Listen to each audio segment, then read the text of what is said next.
Welcome everyone to our second episode of Crafting at Home for Teens. I'm Miss Amanda from the York County Library, and I will be guiding you through this craft. The series mainly is going to be focused around easy to make crafts that can be made with household items. So for example, markers, paper, glue, and scissors.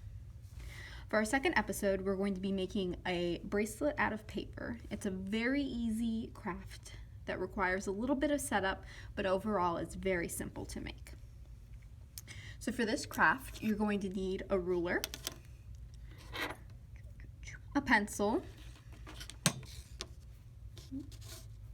a pair of scissors,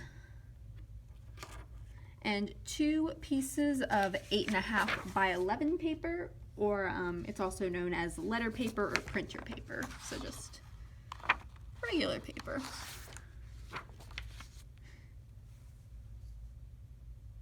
And you can use colored paper, or you can use plain paper if you want.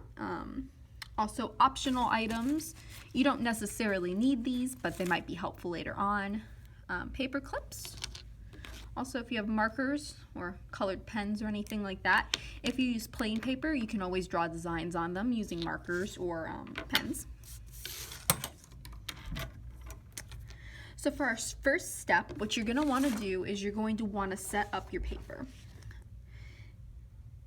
This method will help you get the most out of your piece of paper so that you have plenty of strips to work with.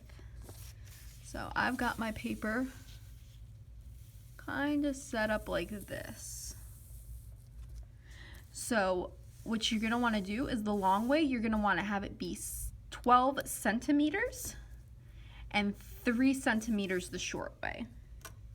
So most rulers typically have on one side is going to be inches, and on the other side here is going to be centimeters. You're going to want to use your centimeter side. If you don't have a ruler that has centimeters, you can always use Google and convert it to inches if you only have inches on your ruler. It might make it a little bit trickier, but it definitely can still be done.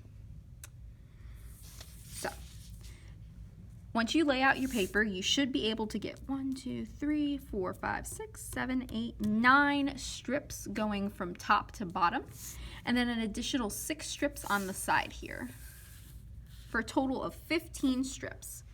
For this craft, you're going to need 16 to 22 strips of paper to construct your bracelet. So 2 sheets will set you up with about 30 pieces of paper. You'll have a little bit left over, but that is all right. If you end up wanting to make another bracelet, you'll have a couple already made for your next setup. So for step 2, what we're going to do is you need to cut out your strips of paper. I've already cut out a bunch of them and pre-done them so that this goes a little bit faster for the sake of time, but I'm going to show you just how you can do it right here. So all I'm going to do is I'm just going to cut along my lines, and it's all right if it's not perfectly straight. Just try and get it as close as you can.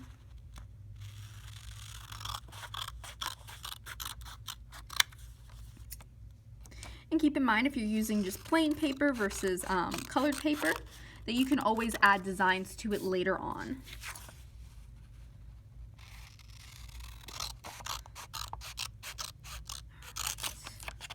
Just going to continue cutting. Of course, this step might take you a little bit longer since you're going to be cutting out the full amount of sheets. I'm only cutting out 6 just to show as an example. Definitely take whatever time you need to get them all cut out.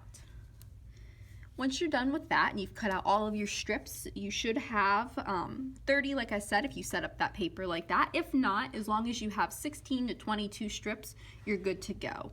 That usually covers the appropriate wrist size so that you can adjust if you need more or less. So for step 3, once we've got our pieces of paper cut out, I'm going to push these to the side, we're going to fold them now. So you're going to want to fold them. I have it on one side is white and the other side is colored, so I'm going to fold it so that my color is showing. But I'm just going to fold it the long way. I'm going to make this long, skinny strip here. And I'm going to fold it in half again the short way. And so I should end up with a shorter version here. It's going to have like kind of like a little V shape. Well, if I turn it that way, little V shape. And it should have it loose on the back side and kind of sealed over on the front side.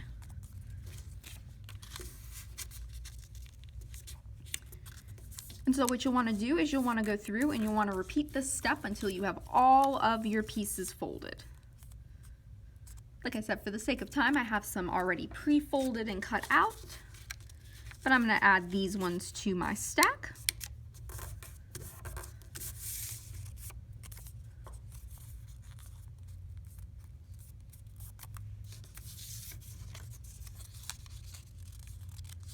And it's all right if it doesn't perfectly line up. You'll want to get it as close as possible, but if it's a little bit off, that is perfectly fine as well.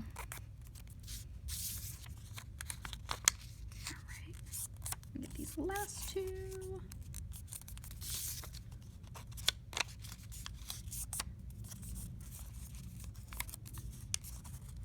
And there, all right.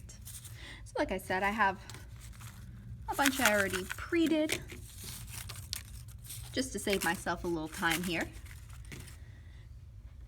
So for step 4, we're going to be taking 2 of our folded pieces and we're going to be laying them down. So this is kind of where we're going to get into our folding and weaving. So for one of the strips, we're going to want to have it facing top to bottom like this. So I've got my loose ends loose and this top part here. And then I'm just going to take a second piece and I'm just going to kind of sandwich this piece between it. So just like that. So now that's sitting in between my loose ends here. And this one's going to be sitting horizontally and the other one is going to be sitting upright. You are going to want to leave at the very top here just a little bit of a loop that's going to be big enough that we can tuck another piece of paper through it. So if I take another one, I can double check here and just make sure that I've got a little bit of space. And it's all right if it's very close. You can adjust it and have a little bit more if that makes you more comfortable.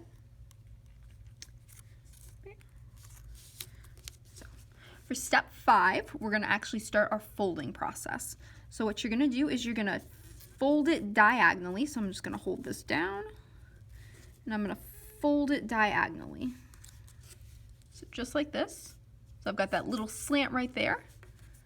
And then I'm going to fold it. And then I'm just going to lift it right upwards and fold over.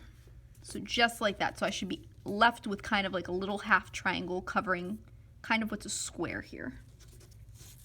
And I'm just going to flip it over. And I'm going to repeat that same process on the other side. So folding it diagonally and then folding it upright.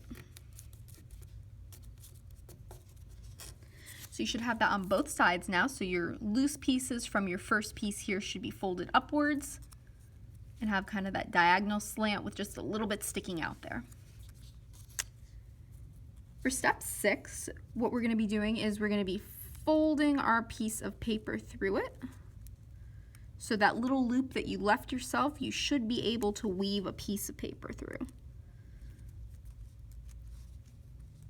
So I'm just going to lightly push this through. Okay. And so I should have it now that my second piece of paper is running through there. And again, I'm leaving just a little bit at the top here, leaving that loop because I want to be able to weave my next piece of paper through. And so from here, what I'm going to do is I'm just going to keep continuing on and doing that. Slip a piece of paper through, fold it diagonally, lift it upright, and go through like that. If any time you get confused and you're not sure which direction you're supposed to be going in, keep in mind that your one piece of paper should be going up to down with your loose ends at the bottom, and you should be going horizontally left to right.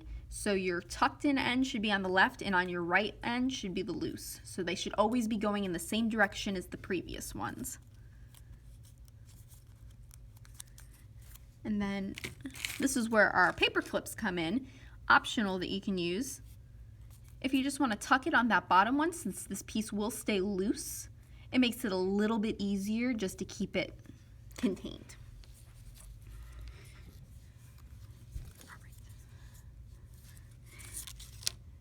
So the other process is when we're folding and we're doing that diagonal direction,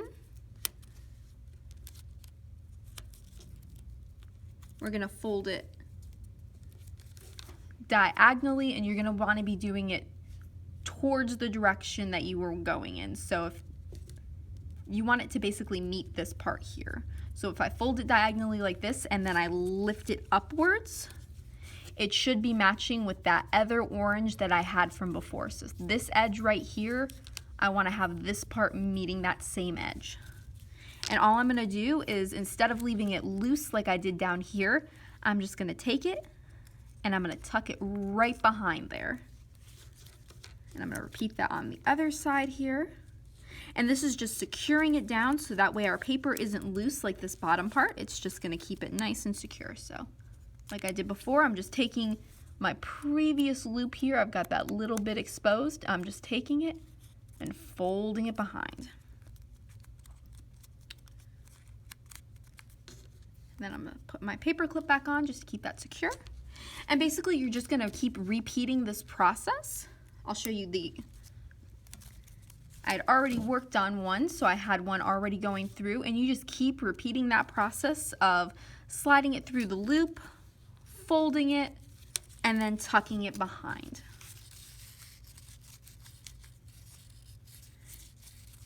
And along the way, you'll want to check your progress and see how far along you've gotten, so that once you get to the end of it, you can check and see if it's big enough for your wrist. If not, you'll want to go a couple more loops. So let me get this tucked in here.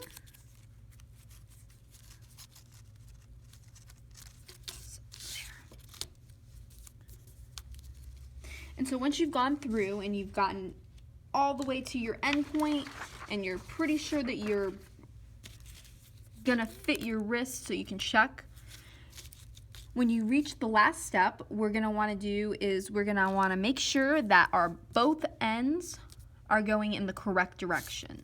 So this one is going upright like this, and this end is going like that. You're gonna wanna make sure that both ends are going in the same direction, because that's how we're gonna be able to enclose it. And so just like we had done before with interweaving all of those pieces and sliding them through the loops, we're just gonna take our final piece on the end here, and I'm just gonna hold it, and I'm just gonna slide it through my loop here. So just like I had done before with all my other pieces, just repeating that same process of sliding it through my loop.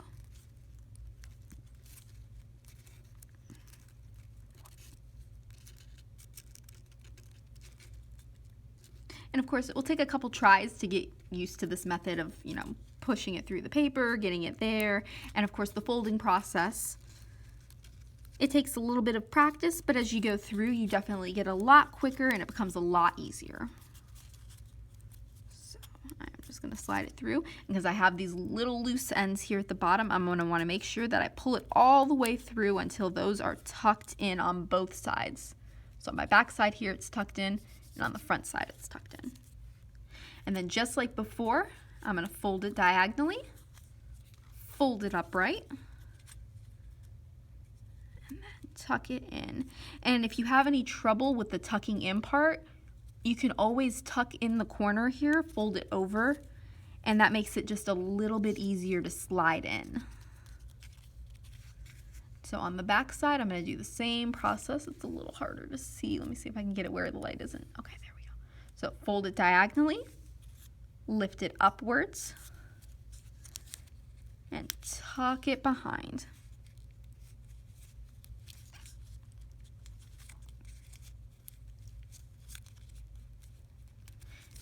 And so when you're all said and done, you should have a very secure bracelet that's secure on both sides. So it's nice and sealed. I didn't have to glue anything. I didn't have to tape anything. It's the folding process itself feeds into each one of these, so they're keeping each other secure. And then just slide it on, and I've got a bracelet. So with that, your bracelet is complete. Of course, this process will take a little bit longer than the video itself. I did it for the sake of time, so you're not watching me individually go through everything.